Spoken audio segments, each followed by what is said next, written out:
Руслан мырза, қазақ халқы жалпы исламның ханафи мазхабын ұстанамыз, иә? Неге ғана осы мазхаб біз үшін таңдалып алды? Неге ыңғайлы? Оның қандай себептері болды? Енді екі сөз жетеді дейді. Қазақша қысқаша айтатын болсақ, жалпы ғалымдарда мынандай қағида бар. Аль-фатава таттағайюр biz-заман уал-макан уал-ашхас. Яғни белгілі бір пәтуа жүру үшін, адамдар оны ұстану үшін пәтуа заманға қарай өзгереді деп айтқан. Сол жердегі тұрып жатқан адамдарға қарай өзгереді. Сол жердегі тұрып жатқан қоғамға қарай өзгереді. Және де адамдардың сондағы менталитет дейміз ғой, сол менталитетіне қарай өзгереді деп айтқан. Енді бұл жердегі Абу Ханифа мазхабы өте ұлы мазхаб. Әлемде ең бекітілген барлық мұсылман қауым мойындаған 4 мазхаб бар, 4 мектеп бар. Соның ең үлкені ол Абу Ханифа мазхабы. Ол мазхаб Орта Азияда кең таралған, араб мемлекеттерінде таралған, Үндістан, Пакистан жақта да кең таралған. Бірақ әсіресе Орта Азияда ханафи мазхабы өте кең таралған.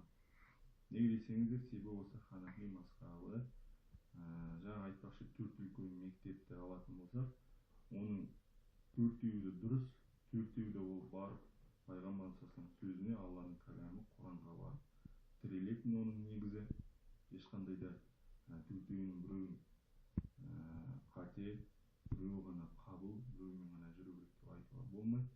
4-еуі де дұрыс, барып пайғамбар сөзінің сүннетіне, Алланың шариғатына тірелетін нәрсе. Ал бірақ осы ханафи мазхабы жалпы Орта Азияға, оның ішінде біздің елге, Қазақстанға, жаңағы жоғарыда айтқан қағида сияқты тура келіп тұр. Себебі халыққа да ыңғайлы. Жаңа біз айттық, жоғарыда айтқан қағида пәтуа заманға қарап, қоғамға қарап, адамдар ұстанып жүрген менталитетіне дейміз, соған қарай өзгеріп отырады. Сондықтан біздің жалпы қазақ халқының, әсіресе Орта Азияда халықтың менталитетіне, ол жердің ауа райына, ол жердің заманына, қоғамына қарап, осы ханафи мазхабы біздің ұстанып жүрген нәрсемізге тура келеді.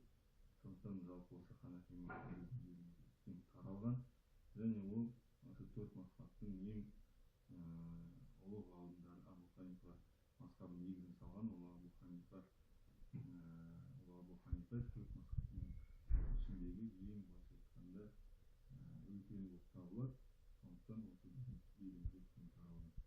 Яғни бұл жерде біздің халықтың салт дәстүріне, климат өзгешеліктері бар. Соның бәрін ескергенде бізге ең ыңғайлысы, қолайлысы осы ханафи мазхабы болып тұр, иә? Сол үшін де бізге осы таңдап алынды, және ол бәленбай ғасырдан бері бізге сіңісіп кетті. Тіпті бірақ мысал келтіруге болады. Басқа мазхабтардың өзгешелігі, тіпті мына Шафиғи мазхабы деген бар, 4 мектептің біреуі Шафиғи мазхабы. Сол Шафиғи мазхабында егер де ер адам әйел адамға қолы тиіп кететін болса, оның дәреті бұзылады, намазға жарамсыз болады. Ханафи мазхабында ондай нәрсе болмайды. Сондықтан тіпті мына қажылық уақытында Шафиғи мазхабын ұстанатын адамдардың баршасы ханафи мазхабын ұстанады. Себебі қажылықта білесіздер, адам өте көп, тығыз. Сондықтан енді біреудің қолы немесе денесі басқа бір адамға тиіп кету енді ол жерде қиындау. Сондықтан әркім осылай дәреті бұзыла берген кезде қажылық рәсімді орындамауы мүмкін, орындай алмауы мүмкін. Сондықтан олардың өзі, басқа мектептердің, мазхабтардың өзі қажылық уақытында ханафи, яғни біздің төл мазхабымыз, ұстанып жүрген Абу Ханифа мазхабын ұстанады оларда. Сондықтан да осы айтып жатқанымыз, біздің Абу Ханифа мазхабы біздің елімізге дінді ұстанып, оны басқаларға жеткізуге де өте қолайлы, ыңғайлы болғаннан кейін осылай ұстанады. Рахмет сізге.